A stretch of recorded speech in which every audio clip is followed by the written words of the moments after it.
expecting that, Green Envy. You just blew my mind. I am so honored. You're gonna make me cry and I'm supposed to be funny. This is gonna be interesting. Well, well, well. Here we are. Look at all these beautiful faces and iPhones. Thank you so much, President Fitz, the Board of Tulane members, and today's honorary degree recipients. Good morning, graduates. Yeah. Families and friends of graduates, mothers, fathers, brothers from other mothers, sisters, roommates, grandmas and grandpas, meemaws and papaws, bubbies and nanas and bappas, Nani Gigi's and their special friend Herb, Aunt Ronnie's, Uncle Gary's, and people who met on Tinder this morning. I thank you for having me here to join you on this special day in this incredible city. I stand here humbled, gracious, and completely naked under this robe.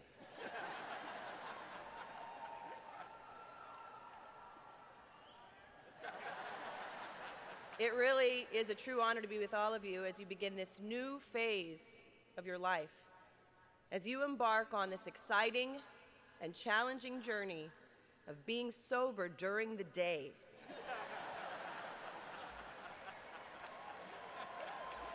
Yeah. It's gonna be interesting. I applaud you for being here today because it means not only have you earned a college degree, but you have found this arena despite still having a blood alcohol level of 9. I'm looking at you, School of Public Health and Tropical Medicine.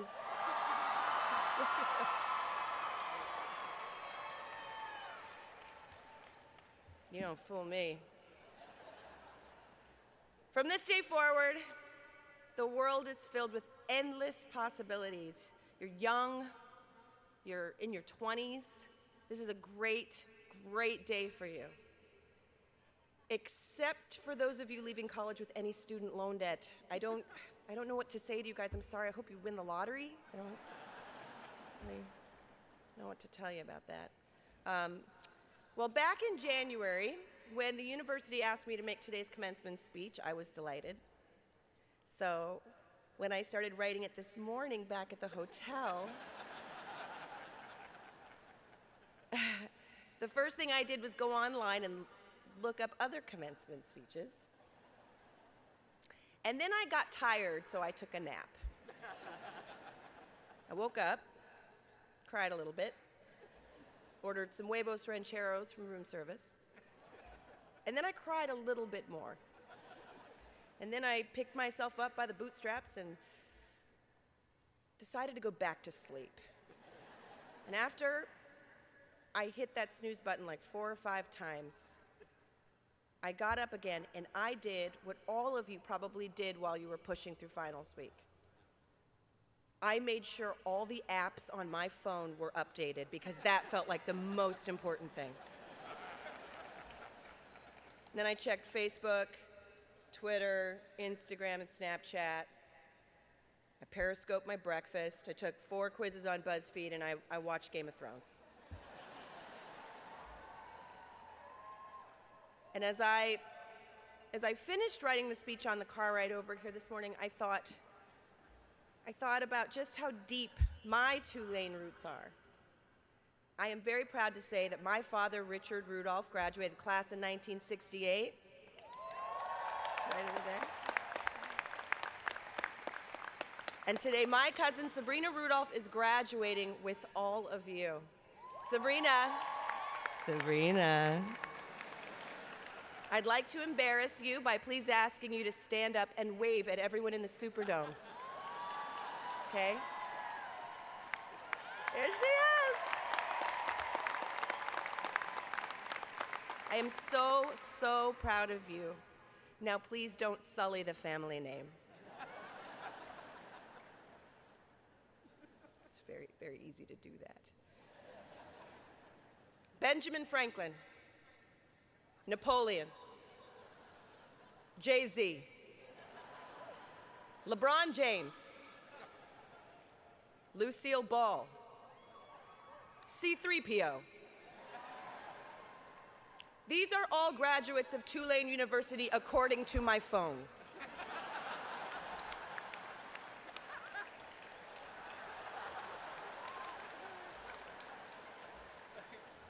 And they all graduated Magna Carta Holy Grail.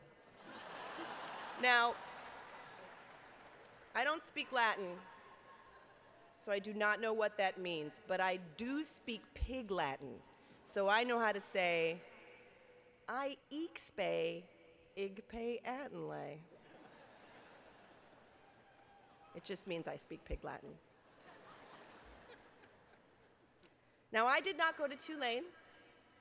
I graduated from UC Santa Cruz, which is yep. Oh, you guys know it. Oh. Well, it's a little hippie school nestled in the beautiful seaside woods of Northern California. So it's like this. You guys have the green wave, and our school mascot was the banana slug. We did not have a football team, but in fact, we had an ultimate frisbee team.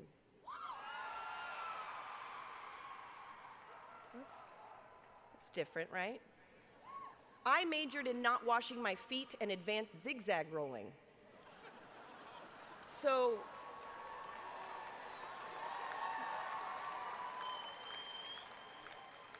for a lot of my 5-year college career, I was lost. Like actually lost. Santa Cruz is mostly woods. You make one wrong turn and you're gone for days. But I didn't know who I was or what I was going to do with my life when I finished college. And I wasn't any clearer about my direction than the day I graduated high school. I wore Birkenstocks and I smelled like a patchouli fart. And I'm only willing to admit that now that Birkenstocks are sold at Urban Outfitters. And then, during senior year, my father asked me what I planned to do after I graduated, and I told him, I want to be on Saturday Night Live. It's true. But it wasn't until that moment, I never wanted to admit that being on SNL was my dream. I never wanted to admit that I was a thespian. And this was back in the days when people were not talking about being thespians. It was before thespians could marry.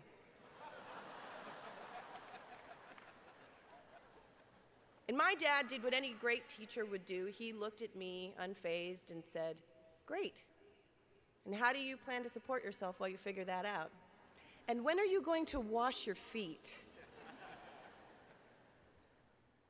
He was realistic, supportive, deflected the responsibility back to me, and subtly showed his support for his daughter's pursuit of a long life in fart jokes. So I did what many of you will probably do. I enrolled in more college and asked my dad to pay for it. At the Groundlings Theater in Los Angeles, I studied improvisation. And in improvisation, there is one hard and fast rule. And that rule is known as yes and. The term yes and, to say yes, and not just yes, but to add information. So in the adding of information, you don't negate the other person's idea, but in fact, you build on it.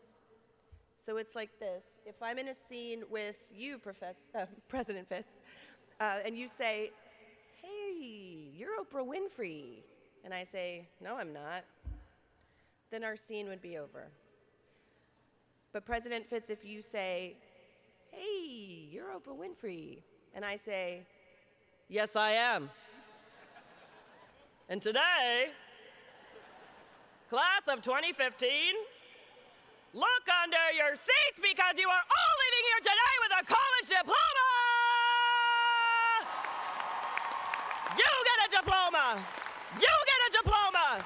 You get a diploma! And you, sir, you get a diploma! We're all getting diplomas!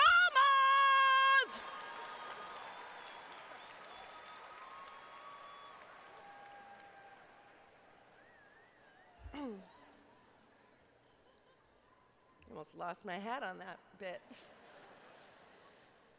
So if I could give my 21-year-old self any advice, it would be to take as many bikini photos as you can now because your body is smoking hot. And let me tell you something, it will not be this banging after childbirth.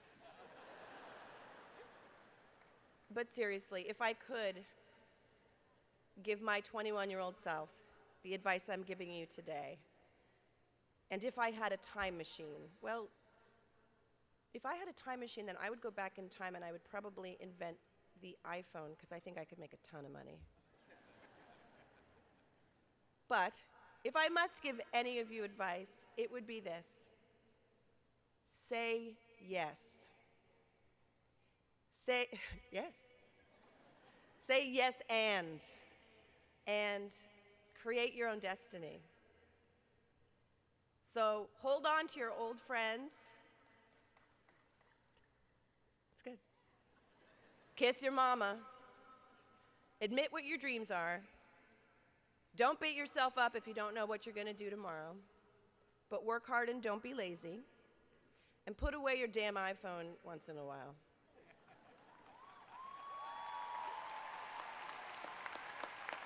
And also, be nice to jerks because we still don't know the criteria for getting into heaven yet. Now go make your parents proud and figure out how to end global warming. I love you, class of 2015.